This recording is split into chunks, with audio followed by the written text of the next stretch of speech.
Assalamualaikum students, I am Abdan Dalib. I am here to teach you English. As you know that this is our third lecture of English code 322 English composition comprehension and composition. As आपको जैसा कि पता है कि हमने पहले reading techniques के बारे में पढ़ा था, जिसमें हमने स्किमिंग एंड स्कैनिंग के बारे में पढ़ा था। तो अब हम जो है वो यही नेक्स्ट रीडिंग टेक्निक के बारे में पढ़ेंगे, जो कि हमारा SQ3R and SPRE reading writing technique है। तो सबसे पहले जो है वो लेट्स स्टार्ट आवर लेसन। सबसे पहले हम पढ़ेंगे SQ3R reading technique. What is SQ3R?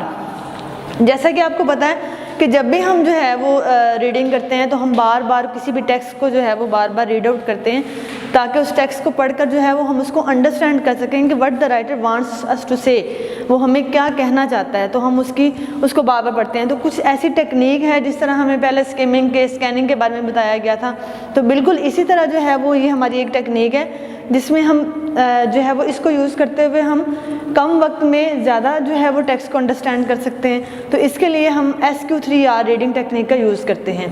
SQ3R से मुराद, S से मुराद सर्वे, और Q mean question, and 3R meaning read, recite and review.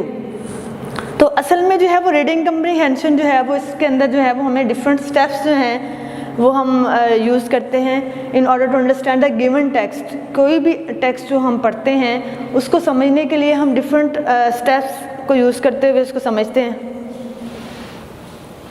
Next हमारा जो है वो टॉपिक है ये, इसके बाद हमारा जो पॉइंट है वो है फंक्शन, कि इसका फंक्शन क्या है। फंक्शन में ये है कि ये जो टेक्निक है enables us to get an idea about the structure and organization of the text।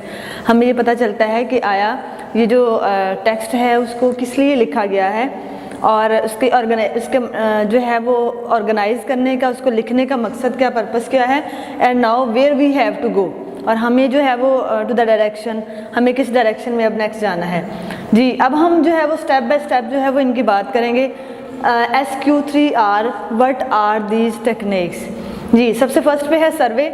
सर्वे जो है ये इसको हम यूज़ करते हैं, this is the technique which we use to try to understand the text को अंडरस्टैंड करने के लिए इस्तेमाल करते हैं। A problem before attacking it. जिस तरह हम कोई भी प्रॉब्लम को अंडरस्टैंड करने के लिए, समझने के लिए, हम पहले उसको जो है वो देखते हैं कि आया इसमें प्रॉब्लम क्या है, ताकि उसका सलूशन निकाला जा सके। तो इसी तरह बिल्कुल सर्वे भी ऐसे ही है कि हम इसको अंडरस्टैंड करने के लिए, किसी भी प्रॉब्लम को उसका सलूशन फाइंड आउट करने के लिए हम इसका ओवरव्यू लेते हैं, हम उसको रीड आउट करते हैं, और उसके लिए हम क्या करते हैं, डिफरेंट टेक्निक्स हमारे पास हैं, जैसे रीडिंग द टाइटल्स, हेडिंग्स, सब headings, summaries, captions and introduction and conclusions. ये चीज़ें जब हम पढ़ते हैं तो हमें जो है वो आइडिया हो जाता है कि इस टेक्स्ट के अंदर क्या है। This is just like same the scanning. इसको हम स्कैनिंग भी कह सकते हैं ना। स्कैनिंग में जिस तरह हम जो है वो हेडिंग्स, सब हेडिंग्स, टॉपिक्स, कंक्लूजन, समरीज वगैरह पढ़ते थे, बिल्कुल जो है वो इसी तरह जो है वो हम सर्वे करते हैं। सर्वे में भी जिस तरह हम किसी भी प्रॉब्लम का जो है वो सलूशन फाइंड आउट करने के लिए हम पहले उस एरिया में जाते हैं, उस एरिया में जाने के बाद हम उसको वहाँ पर जो है वो लोगों से उसका पूछते हैं, उसके बारे में मुकम्मल इन्फॉर्मेशन हासिल करते हैं, ताकि हम उसका जो भी वहाँ पर प्रॉब्लम है उसका सलूशन निकाला जा सके। इसी तरह हम सर्वे में पहले टेक्स्ट को पूरा रीड आउट करते हैं, और रीड आउट करने के बाद हम उसको समझते हैं कि आया इसमें लिखा क्या है और इसमें प्रॉब्लम क्या है। इसके बाद जो है ये हमारा है सर्वे। उसके बाद हमारी नेक्स्ट टॉपिक आ जाता है क्वेश्चन। क्वेश्चन में जो है वो we pose questions to clarify something. जिस तरह हम किसी भी चीज़ को जब हम पढ़ते हैं तो हमारे माइंड में बहुत सारे क्वेश्चंस आते हैं कि आया अगर जो है वो राइटर ने ऐसा लिखा है, तो अगर जो राइटिंग लिखी है उसका मकसद क्या है, what is the purpose of that writing, what is the purpose of that question, what is the conclusion of that writing. इस तरह के जब हमारे माइंड में क्वेश्चंस आते हैं तो ये चीज़ क्या करती हैं, दैट इंक्रीज द क्यूरियोसिटी। तो ये हमारे अंदर तजस्सुस पैदा करती है, इंटरेस्ट पैदा करती है। तो जब इस तरह के क्वेश्चंस आते हैं, हम खुद भी अपने माइंड में, जब हम रीड आउट कर रहे होते हैं तो हम अपने माइंड में खुद भी क्वेश्चंस बनाते हैं। तो ऐसे जैसे फॉर एग्जांपल अगर आप एक पासपोर्ट देखते हैं, अपना पासपोर्ट देखें, तो उस पासपोर्ट में आप ये देखते ही आपके माइंड में क्वेश्चन आएगा कि क्या इस पे जो है डेट ऑफ बर्थ जो है वो सही लिखी हुई है, क्या इस पे what is the issue date of this passport and what is the expiry date of this passport. आप देखेंगे कि पासपोर्ट पे एक्सपायरी डेट क्या है, इसकी जो है वो इशू करने की डेट क्या है, और क्या आया जो है वो आपकी पिक्चर सही लगी हुई है कि नहीं, आपका फैमिली नंबर वहाँ पे सही लिखा हुआ है कि नहीं, यानी कि इस तरह की चीज़ें जो है वो आप उस पर देखते हैं। तो ये जब आपके माइंड में ये चीज़ें आती हैं, क्वेश्चंस आते हैं, तो फिर आप उसको देखकर उसकी करेक्शन भी करते हैं, उसका सोल्यूशन भी निकालते हैं। That is called question. Next one is read and decide. Read and decide में जो है वो आप क्या करते हैं, रीड इम्पॉर्टेंट टॉपिक्स पढ़ते हैं एंड कॉम्प्लिकेटेड जो है वो थिंग्स आप क्या करते हैं, रीड एंड रिसाइट, यानी कि तमाम इम्पॉर्टेंट टॉपिक्स को आप पढ़ते हैं उसमें। लेकिन जो कॉम्प्लिकेटेड टॉपिक्स होते हैं उनको हम स्लोली पढ़ते हैं, और जो ज़रा थोड़ी सी इजी होती हैं, जो हमें इजीली अंडरस्टैंड हो जाते हैं, उनको हम फास्टली पढ़ जाते हैं। इसलिए जो है वो ये रीडिंग जो है that is also a technique. और रीडिंग के बाद जो है हम उसमें नोट्स भी बना सकते हैं, यानी कि मेक नोट्स। और नोट्स बनाने से ये होता है कि भी जो चीज़ें हम रीड आउट करें तो उसमें इंपॉर्टेंट टॉपिक्स, इंपॉर्टेंट पॉइंट्स जो होते हैं वो हम उसको जो है वो उसके नोट्स बना लेते हैं, जो हमें बाद में हेल्पफुल होते हैं। अब रीडिंग करने के बाद जो है वो आप क्या करेंगे कि रीडिंग करने के बाद उसकी जो है वो रिसाइट करेंगे, यानी कि दोबारा से जो है वो उसको रिकॉल करेंगे, लाउडली रिकॉल करेंगे, ताकि जो है वो आप उसको जो है वो आपको ये समझ आ सके कि आपको आया, इसकी समझ आई है कि नहीं। लेकिन डोंट कॉपी द पैसेज, जो है वो इसको आप खुद से कॉपी नहीं करेंगे कि जिस तरह बिल्कुल जो है वो बुक के ऊपर लिखा, बल्कि you would write it in your own words. आप अपने ही अल्फाज में लिखेंगे, अपने वर्ड्स में लिखेंगे, ताकि आपको आइडिया हो सके कि आपने जो है वो किस हद तक जो है वो इन्फॉर्मेशन जो है वो गेन कर ली, रिटेन कर ली है। इसके बाद जो है वो हमारा नेक्स्ट टॉपिक है review. Review mean this is a test of our self. ये हमारा अपना टेस्ट होता है जिसमें जो है वो हम रिव्यू करते हैं, जिसमें हम दोबारा से जो है वो ये समझते हैं कि क्या हमने जो कुछ भी पढ़ा है वो हमें समझ आया है कि नहीं। अगर for example if you don't understand the things which the writer wants you to make understand, अगर जो राइटर आपको समझाना चाहता है अगर आपको वो समझ नहीं आया, तो फिर जो है वो आप अगेन से जो है वो आपको you will have to expand your notes, you will have to read out it again. आपको जो है वो इसको दोबारा से पढ़ना पड़ेगा।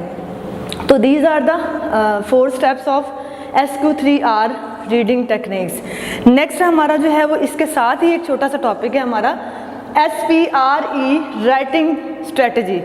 This is also related to that topic, लेकिन ये अक्सर जो है वो आपका जो है वो MCQs फॉर्म में आता है। इसमें जो है वो आपको लिखने के लिए तो कुछ नहीं आता ज़्यादातर, लेकिन MCQ ज़रूर आता है कि व्हाट इज़ SPRE रीडिंग। तो इसमें आपको जो है वो इनके जो है वो नेम ज़रूर आपको पता होना चाहिए कि what is the meaning of SPRE reading writing technique. तो S means situation, P mean problem, R से रिस्पॉन्स एंड E से इवेल्युएशन। ये जो है ये एक राइटिंग टेक्निक है। असल में जो राइटिंग टेक्निक ये है this is used for on an elementary stage, elementary level which the teacher use to understand the problem of the students in writing. Writing के अंदर स्टूडेंट्स को जो प्रॉब्लम फेस करना पड़ता है, उन प्रॉब्लम्स को अंडरस्टैंड करने के लिए ये टेक्निक इस्तेमाल की जाती है। तो इसमें जो है वो why this strategy is useful, वो कहते हैं स्ट्रेटजी यूज़फुल क्यों है, क्योंकि it aims to assist elementary school students in creative writing. होता क्या है कि एक स्टूडेंट्स की हम करते कैसे, डिस्क्रिप्शन ऑफ द स्ट्रेटजी, इसमें जो डिस्क्रिप्शन दिया उन्होंने बताया कि teacher read writing sample. Teacher जो है वो राइटिंग सैम्पल को जो है वो रीड करता है and discuss with the students के साथ डिस्कस करता है कि how stories should follow problem solution pattern, के किस तरह जो है वो जो लिखी हुई स्टोरी है जो एक स्टूडेंट जो है वो राइट करता है, किस तरह जो है वो जो लिखी जाने वाली जो है स्टोरीज़ हैं उसके अंदर सोल्यूशन जो है वो प्रॉब्लम किस तरह है, प्रॉब्लम के बाद जो है वो उसका रिस्पांस किस तरह है और फिर उसका सोल्यूशन किस तरह है।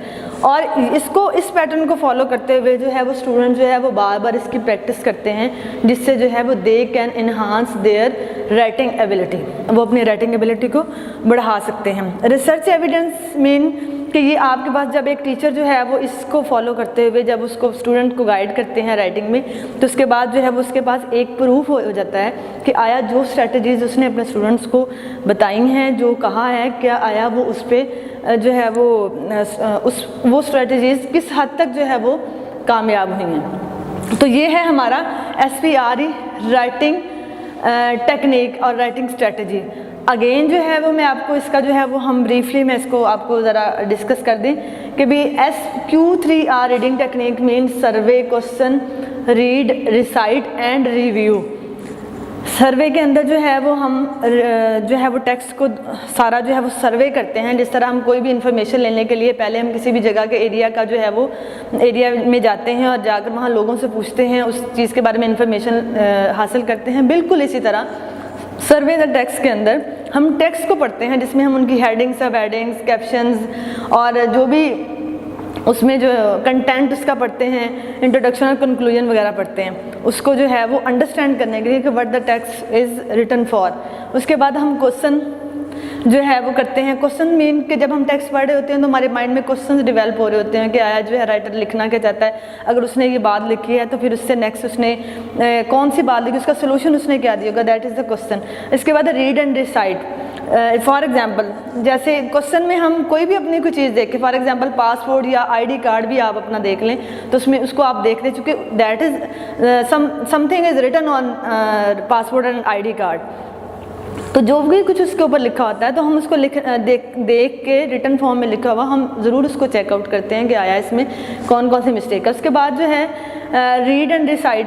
रीडिंग में जो है वो हम तमाम इंपॉर्टेंट टॉपिक से इंपॉर्टेंट हेडिंग्स वगैरह को बड़े गौर से पढ़ते हैं और उसके बाद हम उसका नोट्स भी बनाते हैं अगर ज़रूरत पड़े, और फिर हम उसको रिसाइट मीन दोबारा से रिकॉल करते हैं लिखी इन्फॉर्मेशन को इन योर ओन वर्ड्स, आप अपने अल्फाज में उसको दोबारा से करते हैं। उसके बाद हम रिव्यू करते हैं कि उसको अगेन जो है वो हम पूरा जो टॉपिक हम पढ़ चुके होते हैं, दैट इज़ द 4 स्टेप्स। जब हम इन 4 स्टेप्स को पूरा करने के बाद हम देखते हैं कि आया हमने जो राइटर कहना चाहता है क्या हमें इस लेसन की या इस टेक्स्ट की समझ आई है कि नहीं। अगर तो आपको समझ आई है तो that is well and good, लेकिन अगर नहीं आई तो फिर आपको दोबारा से जो है वो you will have to expand your notes and you will have to make the notes again. जी, this is the SQ3R reading techniques. आपने ये भी याद रखना है कि that is reading and that is SPRE that is writing technique. अब हम जो है वो हम बात करेंगे राइटिंग टेक्निक के बारे में। तो राइटिंग टेक्निक जो है वो ये है SPRE situation, problem, response and evaluation. जी, वो कहते हैं कि Y this strategy is useful. अच्छा, इसमें जो है सिचुएशन में जो है वो एक सिचुएशन क्रिएट कर दी जाती है, स्टूडेंट्स को जो है वो स्टोरीज़ बताई जाती हैं और स्टोरीज़ बताने के बाद जब स्टूडेंट जो है वो अपने टीचर्स वगैरह को चेक कराते हैं तो फिर वो बताते हैं कि इसमें प्रॉब्लम क्या है। प्रॉब्लम बताने के बाद उसको रिस्पांस दिया जाता है, टीचर्स रिस्पांस देते हैं और रिस्पांस देने के बाद उसको इवेलुएट किया जाता है, यानी कि उसका आइडिया लगाया जाता है कि कहाँ पर स्टूडेंट जो है वो रॉन्ग है और कहाँ राइट है। तो इसलिए जो है यहाँ पर जो है वो राइटिंग को सीखने के लिए हम स्टूडेंट जो है वो इसको फॉलो करते हैं और फॉलो करने के बाद जो है वो टीचर स्टूडेंट्स को गाइड करता है। उसके बाद स्टूडेंट्स प्रैक्टिस करते हैं राइटिंग की, जिससे जो है they can be a good writer. और इसके बाद जो है जब टीचर जो है वो ये स्ट्रेटजी अडॉप्ट करता है तो उसके बाद टीचर्स के पास जो है वो एक तरह की केस स्टडी आ जाती है, रिसर्च एविडेंस, रिसर्च प्रूफ आ जाता है कि आया हमारी जो हमने स्ट्रेटजी इस्तेमाल की है या यूज़ की है उस स्ट्रेटजी का कितना जो है वो उसको बेनिफिट मिला है और उसके किस हद तक जो है वो that is a successful strategy. तो स्टूडेंट्स, ये हमारा आज का टॉपिक लेक्चर नंबर 3 था जो हमने जो है वो रीड पढ़ा।